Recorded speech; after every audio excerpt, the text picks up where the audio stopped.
আসসালামু আলাইকুম বন্ধুরা, কেমন আছেন? তো আজকে একটা বিষয় শেয়ার করব। আজকে অফিসের ফাঁকে আমি নিচে নামলাম আর কি। তো চা খাচ্ছিলাম চার দোকান থেকে, রাস্তার পাশে চায়ের দোকান। তো হঠাৎ করে এক রিক্সা মামা আসছে। আসার পর তার সাথে কথা বললাম আর কি, যে কি অবস্থা মামা, কেমন চলছে দিনকাল? তো বললো যে মামা, হ্যাঁ আলহামদুলিল্লাহ ভালো চলতেছে। আমি বললাম যে রিক্সা কার, নিজের নাকি? না মামা নিজের না, এটা ভাড়া চালায়। আমি কত টাকা দিয়েছি, কত টাকা দিতে হয় তাকে? ও 100 টাকা। আমি তাকে জিজ্ঞেস করলাম, তাহলে প্রতিদিন কত টাকা আর্ন করেন আপনি? মানে আপনার এই 100 টাকা খরচ গিয়ে দিয়ে প্লাস হচ্ছে আপনারও তো একটা খরচ আছে। বললো যে মামা, আমার আমার খরচ এবং রিক্সা ভাড়া, রিক্সার ভাড়া দিয়ে আমার কাছে 800-900 টাকার মতো থাকে, 700 থেকে 900 টাকা মিলে থাকে অ্যাভারেজে প্রতিদিন। আমি বললাম যে এটা কি সবার থাকে নাকি আপনার একার থাকে?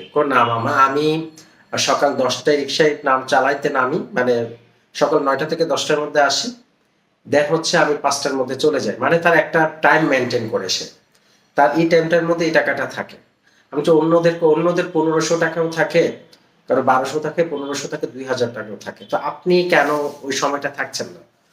যে মামা আমি আমার শরীরের প্রতি ইনভেস্ট করি।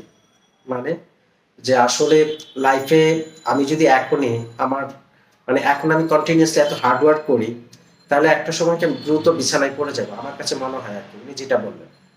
তো আমি চিন্তা করি যে আমি একটা টাইম মেনটেন করি, এই টাইমের মধ্যে আমি চলবো, এই টাইমের মধ্যে এতটুকু রিক্সা চালাবো, কর্ম করব, দেন এতটুকু আমি রেস্টে থাকবো। একটা তার জীবনে একটা টাইমিং মেনটেন করে চলছে আর কি। তো সবচেয়ে ভালো জিনিস হচ্ছে সে যেটা শেয়ার করেছে আমার কাছে, সে তার শরীরকে রিল্যাক্স দিতে চাচ্ছে, যে আমি তো সারা জীবনে আমাকে কাজ করতে হবে। তো যদি আমি এখনই লোড নিয়ে নেই এত পরিমাণে, তাহলে আমি এন্ড অফ সময় আমি কি করব, আমার শরীরের কি অবস্থা হবে, আমার ফ্যামিলিকে কে দেখবে? তো আমি আমার ফ্যামিলিকে একটু সময় দেই, দেন হচ্ছে নিজেকে সময় দেই। নিজের যদি আমি 100 টাকা বেশি আর্ন করি, 800 থেকে 1000 থেকে, তো ওই টাকাটা আমার শরীরে ইনভেস্ট করি। মানে আমি ফল ফ্রুট খাই, দুধ খাই, ঠিক আছে। আমি চেষ্টা করি যদি আমি 100 টাকা বেশি আর্ন করে নিতে পারি, তাহলে আমার শরীরের প্রতি ইনভেস্ট করি। দ্যাটস দ্য, মানে এই কথাটা আমার মাথায় ক্লিক করলো। কেন ক্লিক করলো? যে আমরা যারা কর্মজীবী বা কর্ম করছি, আমাদের বাংলাদেশের মানুষরা না নিজের উপর ইনভেস্ট করতে চায় না। মানে নিজে কিভাবে ভালো থাকবে, সুস্থ থাকবে, এটা নিয়ে স্টাডি করে না। অথচ উনি একজন শিক্ষিত না, একজন রিক্সা চালক, কিন্তু তার কথাবার্তাগুলো এত ভালো লেগেছে যে কল্পনার বাহিরে। তার ফ্যামিলিকে সময় দিচ্ছে, তার নিজেকে টাইম দিচ্ছে, নিজের উপর ইনভেস্ট করছে। 2 টাকা যদি বেশি আর্ন করে তার এক থেকে, তাহলে সেটাকে তার শরীরের গঠনমূলক কাজে ব্যবহার করছে। মানে আমরা যারা শিক্ষিত সমাজ আছি, যারা জব করছি, ঠিক আছে, এক্সিকিউটিভ, সিনিয়র লেভেল সিও, ওইটা আমরা খুব কম করে থাকি, নিজেদের উপর ইনভেস্ট করি না, আমরা সারাক্ষণ টাকা টাকা টাকা।